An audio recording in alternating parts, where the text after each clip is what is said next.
You spent 4 decades building that IRA. Then you turn 73, and the IRS starts pulling money out of it on their schedule, taxed as ordinary income, even when the last thing you need is more taxable income.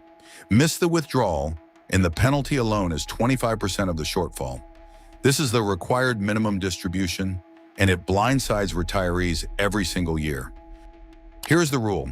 Under the Secure 2.0 Act, if you were born between 1951 and 1959, required distributions begin at age 73. Born in 1960 or later, they begin at 75. It covers traditional IRAs and workplace plans like 401ks, and it happens every year for the rest of your life. So reframe the account. That traditional IRA was never entirely yours. It is a joint account, and the IRS is the partner who decides when it gets paid. The math is a single line of division. Take your balance from December 31st of the prior year and divide it by the IRS life expectancy factor. At 73, that factor is 26.5.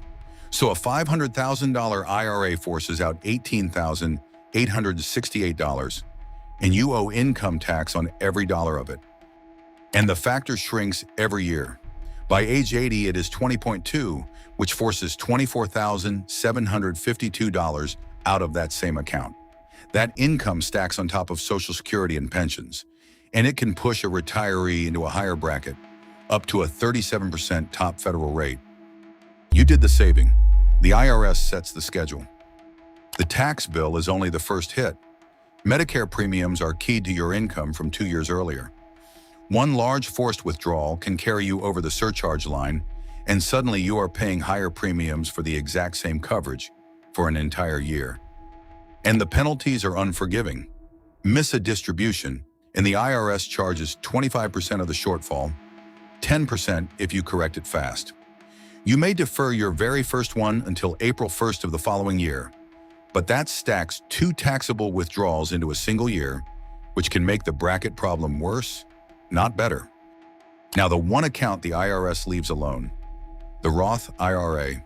Qualified withdrawals come out tax-free, and the original owner never has to take a single required distribution. Roth 401ks receive the same treatment starting in 2024.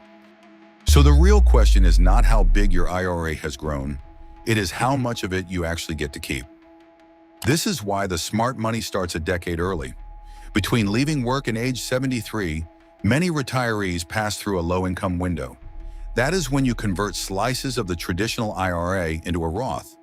You pay ordinary tax on each conversion now at a rate you choose, instead of a bigger one the IRS chooses later. The playbook has 4 moves. Know your December 31st balance every year. Run the division each January so the withdrawal never surprises you. Fill your lowest bracket with Roth conversions during the gap years. And if you give to charity, qualified charitable distributions after age 70 and a half can satisfy the requirement tax-free. 73 is not the starting line, it is the deadline. And if you want a retirement plan that keeps more of your money working for you, scan the QR code on your screen or go to startwiththa.com. That is startwiththa.com from the Traders Agency team. The link is in the description. That is the briefing from the Traders Agency team. Subscribe for more market and retirement strategy. This is education, not financial advice. Plan smart.